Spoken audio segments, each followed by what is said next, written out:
بسم اللہ الرحمن الرحیم۔ اعوذ باللہ من الشیطان الرجیم بسم اللہ الرحمن الرحیم۔ عزیز طلباء کرام، السلام علیکم ورحمۃ اللہ وبرکاتہ۔ امید ہے آپ سب خیر و عافیت سے ہوں گے۔ جواہر البلاغہ حصہ اول، سبق نمبر 124۔ جیسا کہ آپ عزیزان جانتے ہیں، باب سے ایجاز، اتناب اور مساوات کے بارے میں ہے۔ ایجاز اور اتناب سے متعلق تفصیل سے ہم پڑھ چکے ہیں، اور آج آخری بحث ہے اس باب کا، مبحث ثالث، جو کہ مساوات سے متعلق ہے۔ المبحث الثالث فی المساوات، بحث سوم مساوات سے متعلق ہے۔ فرماتے ہیں مساوات یعنی جتنے مطالب ہوں الفاظ بھی اتنی ہی لائے جائیں، مطلب مطالب اور الفاظ آپس میں مساوی ہوں۔ مساوات ہی اصل ہے، اور عرف عام میں لوگ جو کلام کرتے ہیں وہ ایسا ہی ہوتا ہے کہ جتنے مطالب بیان کرنے ہوتے ہیں اتنی ہی الفاظ لائے جاتے ہیں، اور عرف عام میں اسی پر ہی کسی کے کلام کو قیاس کیا جاتا ہے۔ مساوات سے پہلے ہم ایجاز اور اتناب پڑھ چکے ہیں۔ اب ایجاز، اتناب اور مساوات، ان تینوں میں سے جو اصل ہے وہ مساوات ہے، یعنی عرف میں جو لوگ کلام کرتے ہیں وہ ایسے ہی ہوتا ہے کہ جتنے مطالب وہ بیان کر رہے ہوتے ہیں اتنی ہی الفاظ ان مطالب کے بیان کے لیے وہ لے کر آتے ہیں۔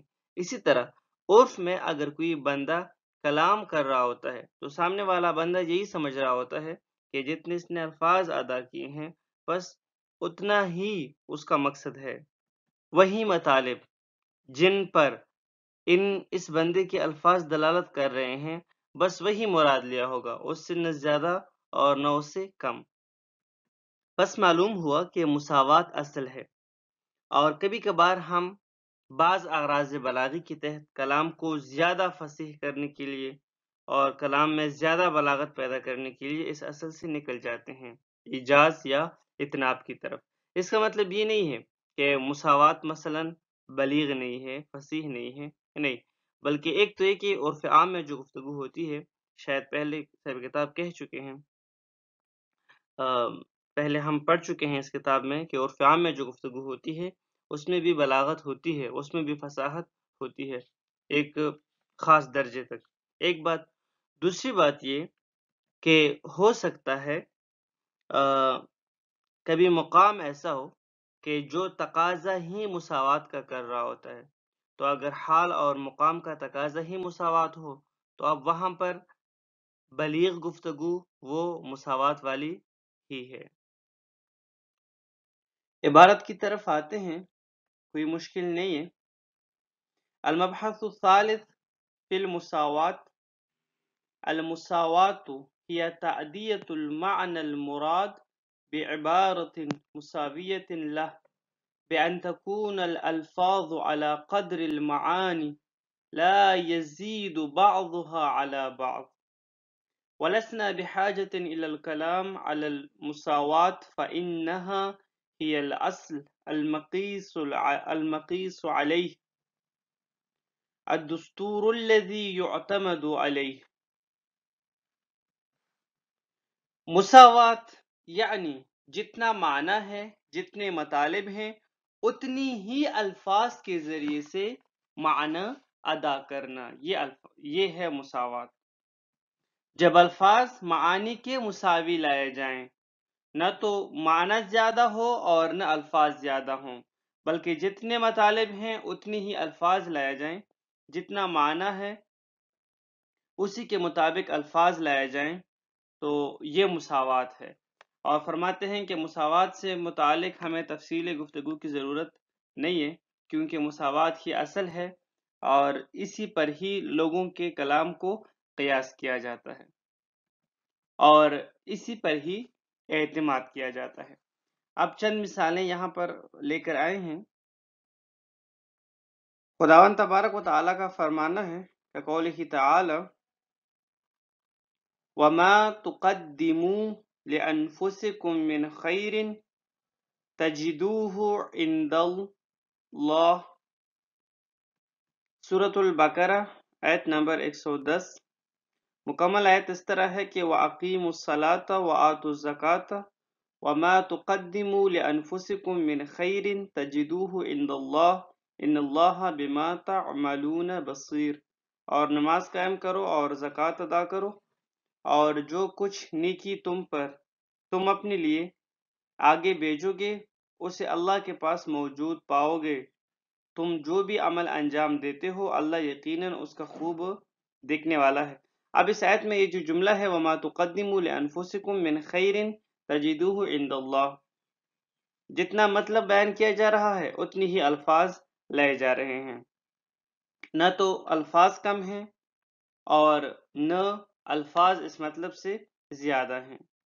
وَمَا تُقَدِّمُوا لِأَنفُسِکُم مِّن خَیْرٍ تَجِدُوهُ عِندَ اللَّهِ، یعنی اور جو کچھ تم نیکی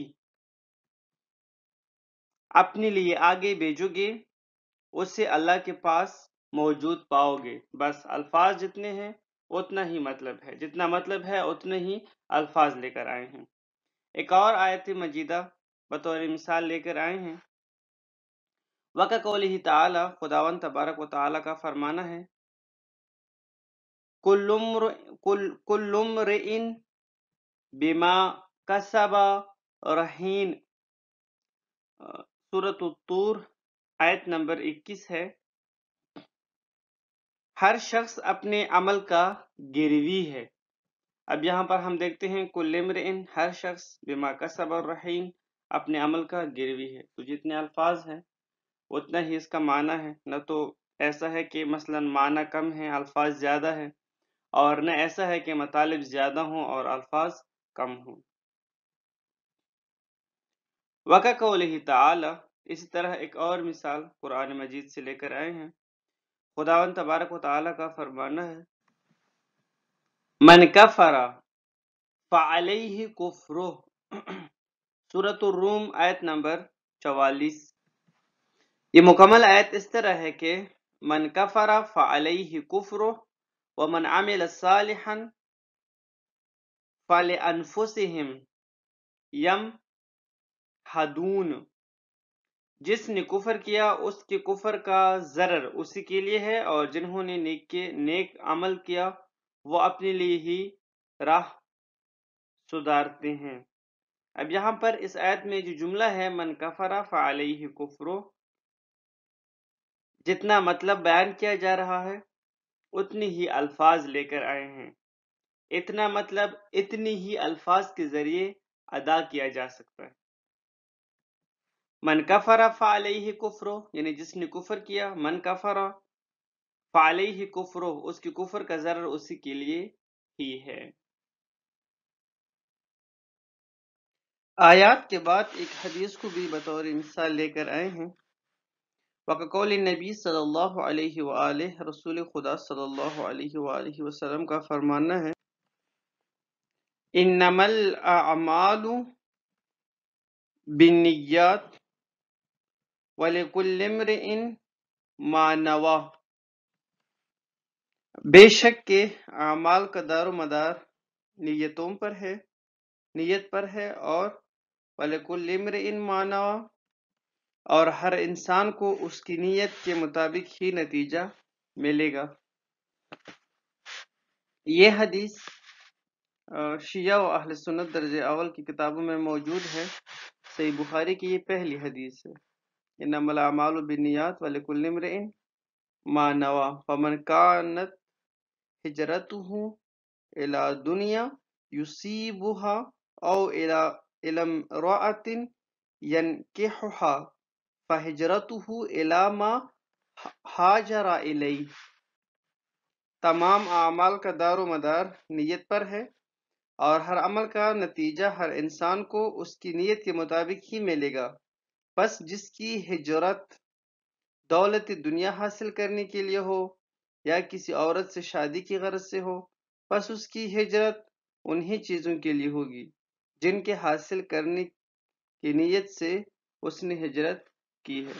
یعنی ایک تو یہ کہ آپ کا جو عمل ہے وہ بہترین ہونا چاہیے، اور ساتھ یہ کہ آپ کی جو نیت ہے وہ بھی بہترین ہونی چاہیے۔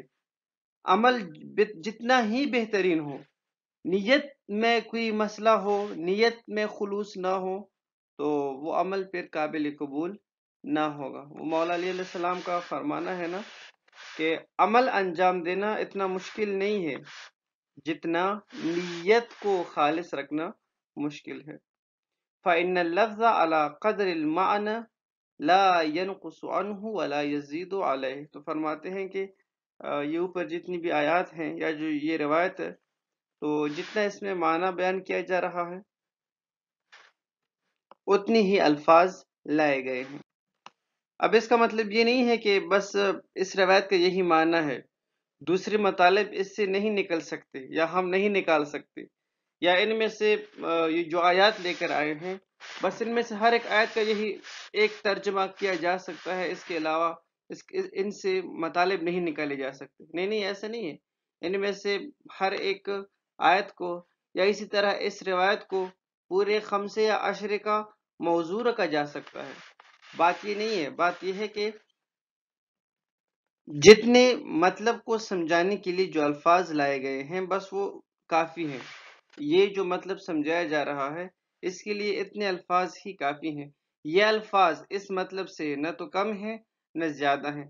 البتہ اور بہت سارے مطالب اگر ہم اس میں غور و فکر کریں تو نکالے جا سکتے ہیں، وہ کوئی مشکل نہیں ہے۔ وقع قول طرف بن عبد کا ایک شعر بھی بطور مثال لے کر آئے ہیں۔ ستبدی لک الایام ما کنت جاہلا ویاتیک بالاخبار من لم تزود۔ جن چیزوں سے تو جاہل ہے زمانہ تیرے لیے ظاہر کر دے گا، اور ایسی چیزیں تجھے دے گا جن سے تو ناآشنا ہے، اور ایسی خبریں تجھے دے گا جن سے تو ناآشنا ہے۔ طرفہ بن عبد کے اس شعر میں جتنا مطلب شاعر بیان کرنا چاہ رہا ہے اس مطلب کے لیے اتنے ہی الفاظ لے کر آئے ہیں کہ جتنے کی ضرورت تھی، یعنی نہ تو الفاظ کم ہیں مطلب زیادہ ہے، ایسا بھی نہیں ہے، اور نہ ایسا ہے کہ الفاظ زیادہ ہوں اور مطلب کم ہو، بلکہ جتنا مطلب وہ مخاطب تک پہنچانا چاہ رہا ہے الفاظ بھی شاعر اتنی ہی لے کر آیا ہے۔ هذه امثلة للمساوات لا يستغني الكلام فيها عن لفظ منه ولو حذف منه شيء لأخل بمعناه۔ فرماتے ہیں کہ جتنی بھی مثالیں ہیں سب کے سب مساوات کے لیے ہے، اور یہاں پر کوئی بھی ایسا لفظ استعمال نہیں کیا گیا ہے کہ کلام اس سے مستغنی ہو، یعنی اگر وہ لفظ نہ بھی لایا جائے تب بھی کلام مکمل ہو، ایسا بھی نہیں ہے۔ اور اگر کسی لفظ کو حذف کیا جائے، اوپر جتنی بھی مثالیں دی ہیں ان مثالوں میں سے کسی بھی مثال میں اگر کسی لفظ کو حذف کیا جائے تو کلام میں خلل پیدا ہوگا، وہ مطلب جو متکلم مخاطب تک پہنچانا چاہتا ہے وہ درست طریقے سے نہیں پہنچ پائے گا۔ اللہ تعالیٰ کے فضل و کرم سے آج علم معانی کے جو 9 ابواب تھے وہ مکمل ہو گئے، اور پہلے حصے میں یہی 9 ابواب ہی ہیں علم معانی کے، اور آخر میں ایک خاتمہ ہے جو علم معانی سے مربوط ہے، اور جو اہم ابحاث ہیں علم معانی کے وہ ہم پڑھ چکے ہیں۔ والسلام علیکم ورحمۃ اللہ وبرکاتہ۔